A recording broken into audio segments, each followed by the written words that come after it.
Hello there, Ray here. Today guys, I have an amazing farm for you. This is the easiest way to get tons of food, and this is a hogling farm. This thing is super cheap as well as being really efficient. You get over 2 double chests worth of cooked pork every hour that you AFK this. And guys, take this opportunity to go ahead and subscribe, because currently only 30% of you guys are subscribed, and we're trying to get that up to 40%. You can see this farm, there's not that much to it. There is just a little bit underneath as well. And it produces over 7,500 items per hour, most of which is cooked pork, and you'll get this much cooked pork just in 1 hour. If you guys don't know, cooked pork is equivalent to cooked steak. As most of you guys know, cooked steak is one of the best foods in the game of Minecraft. So this farm is by far the best farm to use when you want to get a food source in Minecraft. And this farm is very easy to build up. All you have to do is get through the bedrock, which I have a great video that shows 5 easy ways to get above the bedrock. Once you get above here, you can go ahead and link another portal up here, which will automatically take you from the overworld to on top of the bedrock. You can find both those videos linked below. This farm might look familiar if you've seen my easy piglin farm. This is the same kind of layout, and the hoglings would spawn on top of here. Hoglings are a new mob. They're added in 1.16, the Nether update, and they naturally spawn here in the Crimson Forest, which is a new biome. They are a hostile mob, so even though they look kind of like a pig, they are aggressive towards the player, and they are also quite large. If we do F3+B to turn on their hitboxes, you can see they are bigger than one box, so they actually need a 3x3 area to be nice and flat for them to spawn in. Now with each spawn, you can also get baby ones as well, but you can breed hoglins currently, and they will produce a baby, and you can also feed the babies with the crimson fungus. And that'll eventually make them grow up. And when you kill one of the hoglings, they have a chance of producing raw pork as well as leather. Let's see if we get some leather. There is some right there. You also get some XPs if killed by the player. Baby ones will not give you anything if you kill those. Now in the easy piglin farm, we want to actually avoid having hoglings spawn in there. This farm's exactly opposite. We want hoglings to spawn, but we want to avoid piglins as well as zombified piglins, both of which can also spawn here in the Crimson Forest. Now the way that we do that is by having a lot of light sources around here. This is because both zombified piglin as well as piglin will not spawn in light sources above light level 11. That means in this entire area, everything is light level 12 or higher, meaning that the only thing will spawn in here is hoglins. The platform itself consists of any type of block that you want for the floor. I also put in fences here. That way a hoglin can spawn in like this location and not hit any of these blocks. If it happened to be a different type of block, hoglin would try to spawn there and it would collide with this glass here, and then the game would actually not allow that to occur and the spawn attempt would fail and you would get no hoglin. And the reason why we have this fence in is because we have the hoglins spawning in 4 different quadrants, and the idea is to try to get them all into one location for easy killing as well as collecting of loot. Now in this farm I use a lot of the same things I showed in my previous hoglin farm, which is more of a tileable design. This one is kind of a all-in-one design, and this takes advantage of that hoglins are actually scared of this new type of mushroom. This is actually a warped fungus. So this blue variation, they are afraid of it and they'll try to run away from it. So if a hoglin would spawn in here, it would search around it 8 blocks on every side of it. Once it sees one of these, it will attempt to run 8 blocks away from it. So by having a bunch of the fungus along this end here, we can force them away from this fence and closer to the center. So I can spawn in a bunch of these guys, and then they'll all kind of be afraid of this side and try to work their way this way. I also have an extra row of warped fungus here. In case one would spawn kind of right here, then he would be able to see this one and run away from it, because he wouldn't be able to see all the way back to this one over here. And you can see they all eventually ran over here and hopped down into this hole. So when the hoglins are trying to run away, they can also choose a location like over here to walk to, because they think they can walk through these trapdoors. So they would walk over here and try to walk over to like a block on this side. But with the trapdoors open like this, they're unable to actually walk through them. Instead, they fall in the gap between them, and they can fall down in here. And once they go ahead and fall down here, we just have a small little room for them to eventually pathfind into the nether portal. So what we got over here is another one of these warped fungus to scare them away from this corner and to scare them over into this direction. Behind this portal, we do have some trapdoors, and they think they can walk through those. So essentially, they think they can walk through the nether portal and out to the outside, where there is plenty of places that they believe is farther than this fungus here. Once the hoglin goes through this nether portal, they will attempt to walk across these trapdoors. We have a very similar setup where we have a warped fungus on the opposite side of the nether portal, so they're afraid of that and they'll try to walk away from it. So walk out of the nether portal, thinking that they can walk across these trapdoors. Instead, they fall down and we drop them 2 blocks into this lava here. So you can see them falling out of the nether portal and falling into this lava. And the lava is 4 deep, giving them enough time to remove the majority of their health. And they eventually make it to the very bottom, and by the time they reach the bottom, they will die from the lava as well as being on fire, and then they'll drop their loot. Now since they are technically underneath the lava when their loot drops, it won't burn up in the lava, except it'll be picked up by these hoppers here and be put into the chest over here. And this way the hoglings are on fire when they die, and this will produce cooked pork instead of just having raw pork. So you can see the cooked pork, and we also get leather off of them as well. They'll get around 6,600 cooked pork per hour and around 1,000 leather per hour. So make sure you have plenty of room to store all this, because it will fill up more than a double chest worth of items just in 1 hour. Now to run the farm, you'd go ahead and AFK on the nether side to make it so that mobs are able to spawn around the player. And this is why the farm is above the nether here.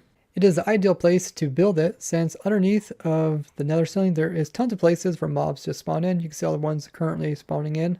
And since the game limits the number of spawns for hostile mobs, you want to force them all into a small area. And the way that I do that is by AFKing up quite high. The higher you AFK, the less area mobs can spawn in. Since mobs only spawn in 128 blocks around the player, including downwards, if I move 128 blocks above the nether ceiling, mobs will be limited to only spawning inside of the farm and not spawning underneath of the bedrock.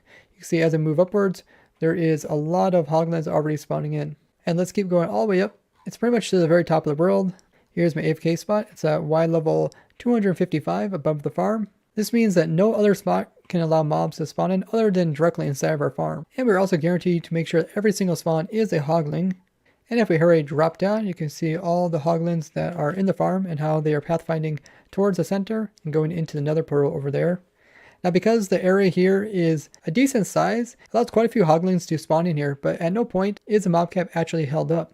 Meaning that if the game only allows 70 hostile mobs to spawn, and there's around 20 to 30 hoglins here, we don't have to worry about how fast they actually move into the nether portal over here, because there's always plenty of room for more of them to spawn in. This also means if you want to make the farm faster, you can actually put like 4 of these all right beside each other, and then you get 4 times the rates. We're currently getting 6,600 cooked pork per hour. I'm not sure how you're going to use it all up. I did test it with the nether portals up here, thinking that it'd be quicker for them to go inside. The mobs really have trouble pathfinding through this nether portal, even though there is technically the same kind of setup in the center, so they think they could walk through here and over onto this side, but they just don't pathfind through the nether portal very well. And because of that, they often kind of walk around on this side a lot before going in. And the rates were 1,000 items less per hour with nether portals up here rather than just one down here.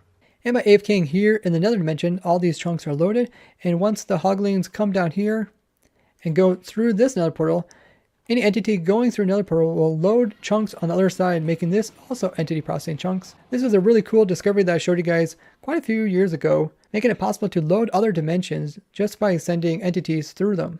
And by using this trick, we were able to have this farm run with mobs coming over to Overworld and automatically dying and putting their loot into the chests below, without any player needing to be here. This means even somewhere like a single player world, you don't have to worry about players being in Overworld, which normally would unload in a single player world with no one in it. Now with this nether portal, we also have a pathway leading past the trapdoors down into the rest of the land. There's actually a bunch of barrier blocks down here. This gives a place for the hoglings to think that they can run to when they're trying to run away from the warped fungus back here. I also have some blocks kind of sitting on the edges, like this block here, just to prevent once in a while one will get shoved into the side of this nether portal. Keeps them from clipping completely through and escaping. And the same thing on like this side as well as that side. But for the majority, the hoglings will spawn in the center of this nether portal. That's something you want to kind of pay attention to when you build this. That way they flow nice and smoothly out of this. Also on the bottom, I use the new fungus fence gates, and these don't burn from lava. So if you ever have trouble with that, use these type of fence gates. And if you don't have enough iron to make hoppers, you can make these guys drop a little bit farther, and then once they die, then put some water underneath them to collect their loot, and push it all into one hopper. As a hopper should be able to process 9,000 items per hour, and this farm produces a little bit less than that. Now when you're running this farm, you will get baby hoglins to come through. Like I said, they don't actually produce any loot, and the system also allows them to be killed off, so they don't have a problem with entity cramming. So what they'll do is when they get down here is they'll hop up and down and they'll actually hop back into the lava and kill themselves if they haven't died already. Because the baby hoglins are smaller than the adults, they do sometimes fall through the lava faster. Now up here, you can pretty much put any type of block in for the floor as long as mobs can spawn on it. Down here, we want to avoid mob spawning on this but mostly we want to avoid piglin as well as the zombified piglin. They can also spawn inside the nether portal, so I put light here to make it too bright for them to spawn in there. And in the entire farm, we use soul soil as the block to place your fungus on top of. You can use any typical dirt type block to place on top of, but soul soil is actually unique. It can allow warped fungus to actually be placed on top of it, but endermen are unable to pick this block up. Unlike other types of blocks like dirt blocks as well as the Nelium, endermen can pick those up. And of the new blocks, endermen can pick up the fungus, the Nelium, as well as the roots variations. So you still wouldn't want endermen in here because they could steal your fungus. Once in a while you get a hoglin that kind of sits here in the corner. He thinks he can like run away, but since we're not really worried about the mob cap, if one sits here, it doesn't really affect the farm. If you want to avoid that, you could come in here and place in like a fence gate above this so they can't actually reach here to where this fungus is at.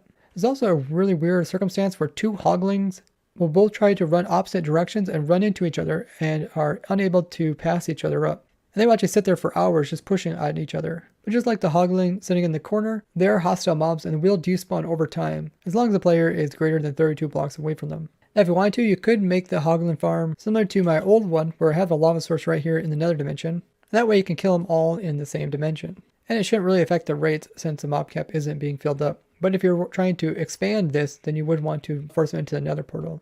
And remember guys to share this farm with other Minecrafters so they can learn about the new ways to get tons of easy food. And that is by far the best way to support my channel, is just by sharing what I do with other people. And if you guys would like to learn more simple farms like this, I have a playlist linked below which has over 100 different simple farms that you can build up in your survival world. So if you haven't seen, make sure you watch those. And don't forget to leave a like in the video as well as turn on notifications so you don't miss out on new discoveries about the newest snapshots. Overall, a very simple farm and amazing source for food. I really want to thank everyone who went ahead and subscribed and is supporting me on my endeavor about making videos about what I enjoy. Thanks everyone who joined our snapshot testing stream while we were building this up. If you guys would like to see how to build this up, I provide the world download and all my farms down in the descriptions. And I'd like to thank you guys for watching. I'll see you guys in the next one. Bye bye.